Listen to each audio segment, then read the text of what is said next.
Liga Akbar menyebut Liga Akbar secara resmi mencabut beberapa keterangan di polisi 2016 lalu. Kuasa hukum mengklaim Liga Akbar diminta menandatangani secara paksa oleh penyidik yang memeriksa saat itu. Keterangan yang dicabut saat itu adalah kesaksian bahwa Liga Akbar yang mengakui dirinya sedang bersama Eki dan Vina melintas di depan SMPN 11 lalu dikejar geng motor. Liga kemudian lari ke dalam gang untuk bersembunyi dan tidak mengetahui kelanjutannya. Liga Akbar saudara meralat ia berpisah dengan Eki dan Vina setelah keduanya pamit untuk menghadiri acara geng motor di Kabupaten Kuningan. Liga Akbar ini awalnya tidak mau menandatangani berita acara pemeriksaan waktu itu.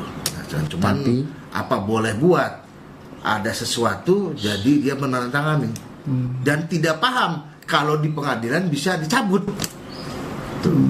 Ketidakpahaman lah, hal-hal yang sangat wajar lah, orang tidak tahu sehingga mengikuti apa yang alur di BAP. Tidak hanya mencabut pengakuan di hadapan penyidik polisi, Yudia Alamsyah, kuasa hukum Liga Akbar Cahyana, mendaftarkan kliennya ke Lembaga Perlindungan Saksi dan Korban atau LPSK. Yudia menyebut Liga Akbar butuh dilindungi usai mencabut pengakuan atau BAP. Kuasa hukum Yudia Alamsyah mengatakan berkas permohonan perlindungan telah diserahkan ke LPSK pada Kamis sore. Yudia menyebut permohonan LPSK untuk Liga Akbar dibutuhkan lantaran kesaksiannya sangatlah penting dalam mengungkap kasus pembunuhan Vina dan Eki. Ini kan kami menganggap klien kami ini riskan lah. Karena ini kan klien kami ini Liga Akbar ini merubah ataupun mencabut keterangannya sehingga kami menganggap perlu adanya suatu perlindungan, dimana bukan hanya perlindungan dari kami selaku kuasa hukum tapi perlindungan juga dari negara. Liga Akbar merupakan saksi kunci dalam kasus pembunuhan Vina dan Eki 2016 lalu. Dalam putusan Pengadilan Negeri Cirebon, Liga Akbar mengakui ikut dikejar geng motor bersama korban dan mengenal salah satu pelaku bernama Ucil. Kini Liga Akbar mencabut pengakuan dan menyebut tidak mengetahui kejadian pembunuhan karena tidak bersama kedua korban. Liga Akbar juga mengklaim diminta jadi saksi oleh ayah Eki. Salah satu mantan narapidana, Saka Tatal, juga mencabut pengakuan di persidangan. Saka Tatal dalam putusan PN Cirebon disebut ikut menganiaya korban. Kini Saka Tatal menyebut bahwa dia dipaksa mengakui perbuatan dan korban salah tangkap dan juga tidak ada surat penangkapan. Saksi lain, Aep saudara, yang keterangannya dibacakan di persidangan alias tidak hadir saat sidang, mengakui bahwa kedua korban dilempari batu dan dikejar geng motor. Aep juga mengaku kenal wajah para pelaku. 8 tahun berselang, Aep muncul dan belum mengubah keterangannya.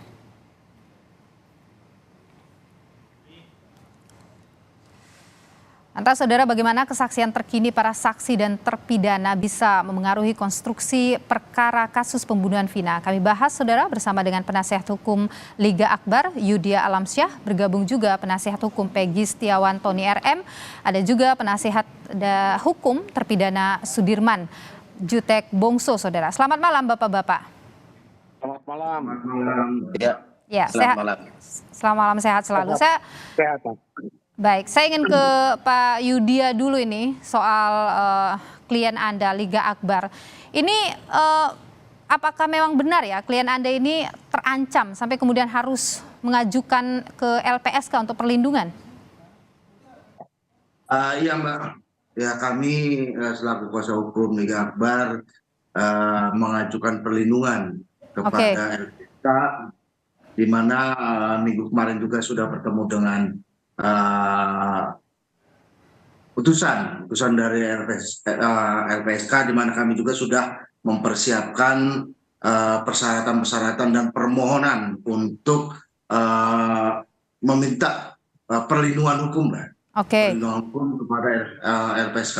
Oke, ancaman apa sih Pak yang dialami oleh Liga? Ya, ada berapa telepon masuk, terus ada yang mendatangi ke rumahnya. Makanya kan ini sangat riskan buat klien kami. Kita mengantisipasi sebelum terjadinya apa-apa, kami melakukan upaya untuk meminta dan memohon kepada LPSK untuk memberikan pengamanan. Oke, dan sejauh ini bagaimana dari LPSK? Itu minggu kemarin kalau nggak salah hari Sabtu malam itu sudah ketemu dan ada beberapa persyaratan yang harus kami siapkan dan diserahkan kepada LPSK. Oke, jadi masih menunggu ya Pak Yudya ya? Ya. Oke, Pak Tony, kalau Anda melihat bagaimana ini dengan keterangan atau munculnya kesaksian baru dan lain sebagainya, Anda merasa ini akan berpengaruh pada konstruksi hukum kasus ini?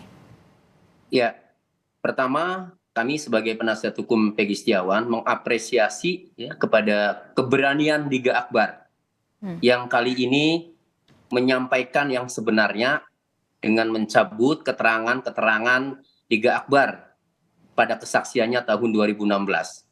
Bagi kami, kuasa hukum Peggy Setiawan akan mengatakan dua hal. Pertama, kalau saja misalnya Liga Akbar tidak mencabut keterangannya, maka bagi kami, ya, berdasarkan putusan pengadilan bahwa DPO itu Peggy alias Peron, bukan Peggy Setiawan. Oke. Seandainya tidak mencabut. Nah, tetapi kemudian setelah mencabut, ya, maka Peggy alias Peron pun dipertanyakan. Kenapa? Karena kesaksian Liga Akbar yang pada kesaksian persidangan di 2016 seolah-olah mengetahui peristiwa pidana pada saat berbarengan dengan Eki kemudian dilempari, Liga Akbar menyelamatkan diri masuk gang, mengenali salah satu atau dua pelaku yaitu Rivaldi dan Suprianto. Ya. Nah, saya awalnya yakin kalau dikenali salah satu pelaku Rivaldi, wajar kemudian pelaku keungkap semua. Akan tetapi setelah sekarang mencabut keterangannya, sehingga Liga Akbar sebenarnya tidak mengetahui peristiwa itu. Berarti yang berbarengan itu adalah rekayasa fiktif. Maka dari mana pelaku itu didapat? Pelaku-pelaku yang 8 itu, kan itu. Oke, nah, jadi Anda juga meragukan 8 tersangka pelaku itu tidak diketemukan. Oke. Berarti ya. Oke, jadi Anda meragukan 8 ini adalah pelaku juga. Bagaimana, begitu? Ya, karena terungkap di persidangan, ya 8 pelaku itu ya itu diungkap dari salah satu pelaku yang dikenali oleh Liga Akbar. Oke. Nah, walaupun ada keterangan Aep ini kan melihat dari jarak 100 meter itu. Oke. Tidak bisa harusnya merinci kan. Jadi paling penting itu adalah keterangan Liga Akbar ketika dicabut ya sudah ambiar itu 8 pelaku itu pelaku apa bukan yang sebenarnya kan begitu. Oke, baik. Saya ke Pak Bongso dulu ini. Pak Bongso ini penasehat hukum terpidana Sudirman ya. Ini juga dari pihak keluarga menyampaikan soal ketakutan dan sebagainya. Apa yang terjadi Pak Bongso? Jadi gini, Pak. Jadi kami Dewan Pimpinan Nasional Pradi kedatangan keluarga korban dan juga para saksi ya. Fakta yang ikut diperiksa di BAP ya pada tahun 2016 yang lalu, diantaranya ada Teguh, Pramudia, Sarifuddin dan Okta. Kemudian ada 6 ya terpidana mati lewat keluarganya yang sementara kami baru dapatkan kuasa dari keluarga. Ya, karena kami baru akan segera mengunjungi para terpidana. Ini menarik, Mbak. Jadi menarik apa yang disampaikan rekan-rekan sekalian tadi, bahwa betul di dalam peristiwa hukum di kasus Vina ini banyak sekali kejanggalan. Ya, ini kan penyebab utamanya oleh karena dari Pak Rusdiana sendiri. Nah, ini kalau kejadian tanggal 27 Agustus 2016 ya kan, lalu kejadian dianggap kecelakaan sudah dimakamkan nih 28 ke atas informasi entah dari mana ya kan, Pak Rusdiana ini lalu membuat LP dan LP itu sudah ada berisi nama-nama tersangka. Ini kan lucu gitu kan, ini aja udah aneh kalau menurut kami. Dan banyaklah fakta-fakta lain ya, karena ada banyak yang di BAP itu di bawah umur. Apakah kami pastikan didampingi tidak saat itu prosesnya benar apa tidak. Dan yang paling fakta yang kami mau sampaikan yang sering sudah kami bicarakan adalah bahwa pada malam kejadian 27 Agustus 2016 yang lalu ya, bahwa klien kami ini bersama dengan 5 tersangka ya terpidana yang sekarang sudah dihukum seumur hidup ya. Oke. Plus satu lagi anaknya Pak RT. Kemudian mereka mengaku di malam tanggal 27 Agustus itu mereka ada di rumah Pak RT. Sementara mereka di dalam dakwaan di malam tanggal 27 Agustus itu mereka didakwa melakukan pembunuhan. Kalau ini memang betul ya bahwa mereka ada di tempat Pak RT bukan dari warung Pak Bu Nining itu mereka pindah ke SMP 11 tapi pindah ke rumah Pak RT, ini menjadi fakta yang menarik. Oke. Ini saya mau sampaikan lagi satu Mbak, ini Oke. penting. Kenapa? Ini mereka didakwa 340 ini pembunuhan berencana. Bersama-sama di dalam dakwaannya ada 11 ya tersangka. 8 sudah divonis, 3 DPO. Yang satunya sekarang ini ditangkap, itu adalah Peggy Setiawan. Yang 2-nya kemudian dihapus dari DPO. Padahal 2 yang dihapus dari DPO ini punya peran yang sakral, yang penting di dalam peristiwa ini. Mereka lah yang dituduh. Salah satunya ada yang memperkosa, ada yang menusuk. Walaupun di dalam visumnya berbeda. Tidak ada luka tusuk dan sebagainya. Kemudian ya lalu memindahkan tubuh dari TKP ke flyover. Kalau itu dinyatakan fiktif dan hilang, ini kan sungguh menarik. Berarti dakwaan dan cerita ini kan berubah. Itu sih Mbak, banyak hal. Anda sudah menguji keterangan dari klien Anda ini? Kita sudah melihat dan mereka makanya mereka merubah keterangan yang 4 saksi ini kemarin kami dampingi di Oke, Pak Bungso. Bahwa Teguh, Okta dan juga Pram ya itu mereka di Polda Jabar mencabut keterangan BAP tahun 2016 ya, lalu memperbaiki keterangannya bahwa mereka mengaku bahwa 2016 mereka betul-betul habis dari warung Bu Nining berada di rumah Pak RT. Oke, Anda sudah mengujinya ya keterangan-keterangan itu? Ini berdasarkan pengakuan mereka ya sementara gitu. Ini masih pengakuan ya, tentu itu harus diuji lagi ya pengakuan itu karena semua bisa mengeluarkan pengakuan ya Pak Bungso ya. Oke, saya ke kalau dari Pak Yudia, mohon maaf Pak Yudia, Anda sendiri bagaimana menguji keterangan dari Liga ini bahwa antara keterangannya pada saat persidangan dengan apa yang dia sampaikan sekarang itu memang benar-benar 2 hal yang berbeda? Iya Mbak, jadi keterangan Liga Akbar ini kan pada pemeriksaan awal di 2016 dan persidangan ini kan bertolak belakang dengan keterangan yang sekarang, di mana keterangan tersebut kan yang terbaru ini bahwa Liga Akbar mengakui bahwa ada pengkondisian tekanan sehingga Liga Akbar ini tidak bisa berbuat apa-apa selain untuk mengiyakan dan menandatangani berita acara pemeriksaan tersebut. Tapi yang jelas bahwa di dalam pengakuannya atau keterangan yang saat ini telah dituangkan dalam BAP, di situ disebutkan bahwa tidak ada peran Peggy Setiawan. Nah, sini juga tidak ada pelaku-pelaku lain yang dikenal oleh Liga Akbar sehingga Peggy Setiawan juga ya layaklah untuk dibebaskan karena Liga Akbar yang dibilang saksi kunci ini tidak pernah melihat Peggy Setiawan dan tidak mengetahui pelaku-pelaku lainnya. Oke, ya tidak mengetahui pelaku-pelaku lain.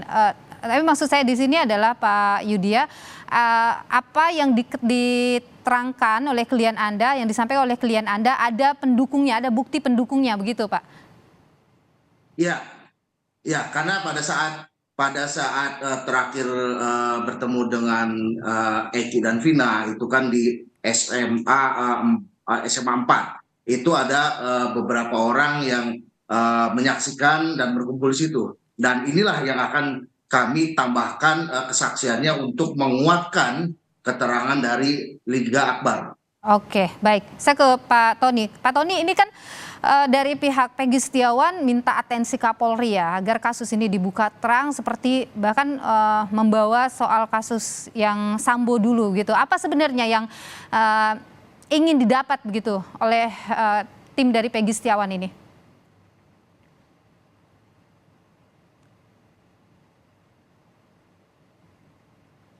Oke, baik. Pak Tony.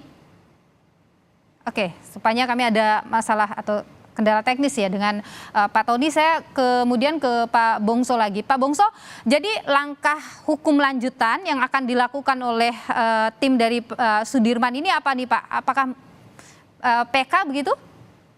Jadi gini Mbak, kami tentunya karena ini sudah peristiwa hukum dan secara fakta hukumnya ini sudah inkrah, sudah melalui proses penyidikan di polisian, sudah naik ke pengadilan negeri, lalu banding, lalu kasasi, sudah diuji. Ya, tentu kami menyelesaikan ini ya tentu harus melalui langkah hukum. Langkah hukum yang dimungkinkan saat ini bagi kami adalah mungkin PK.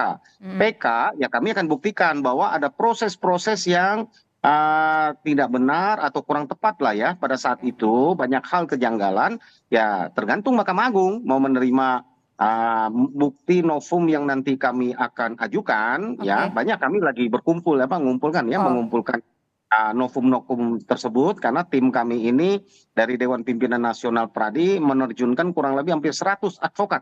Ya, hampir 100 advokat untuk mendampingi gitu kan. Baik. Gitu loh, dalam kasus ini. Oke, jadi lagi dikumpulkan ya Pak ya, novum barunya ya untuk PK itu. Ya, tim kami lagi bekerja Mbak. Oke, baik. Saya ke Pak Tony. Pak Tony, Anda meminta perhatian Kapolri terhadap kasus ini, bahkan menyamakan dengan kemudian seperti halnya Sambo dulu begitu. Apa yang ingin Anda dapatkan sebenarnya? Iya, jadi sampai saat ini kan katanya ada tim asistensi yang melakukan pemeriksaan terhadap Rudiana, terhadap penyidik-penyidik lainnya yang menangani perkara di tahun 2016 ya. Akan tetapi sampai hari ini kan belum diupdate. Masyarakat menunggu. Beda dengan kasus Sambo ya. Kasus Sambo itu Pak Kapolri berada di depan, langsung membentuk tim khusus dan tiap perkembangannya selalu diupdate. Makanya Bapak Kapolri ini tolong ya agar kasus Vina Eki ini ya ini juga harus berada di depan dan diperlakukan seperti kasus Sambo, diupdate setiap tahap pemeriksaannya hasilnya. Sehingga masyarakat ya, jadi jelas, jadi percaya lagi sama Polri. Kalau tidak diupdate, tidak transparan, masyarakat juga tetap masih mencurigai. Lihat saja komentar-komentar baik di media sosial maupun di pemberitaan, itu komentarnya semuanya negatif kepada Polri. Maka jalan satu-satunya adalah Pak Kapolri harus berada di depan, harus diupdate secara transparan tiap tahapannya dalam pemeriksaan, mulai dari penyidik dari nol, kemudian Pak Rudiana itu ya, dan seterusnya itu harus diupdate, harus sampaikan ke publik. Itu ya saya minta kepada Bapak Kapolri, itu intinya itu. Oke, membuka ini secara transparan gitu ya? Transparan. Oke, baik. Terima kasih Pak Tony, dan juga terima kasih narasumber saya yang lain Pak Yudi Alamsyah, dan juga terima kasih Pak Bongso sudah berbagi pandangan di Sapa Indonesia Malam. Sehat selalu Bapak-Bapak.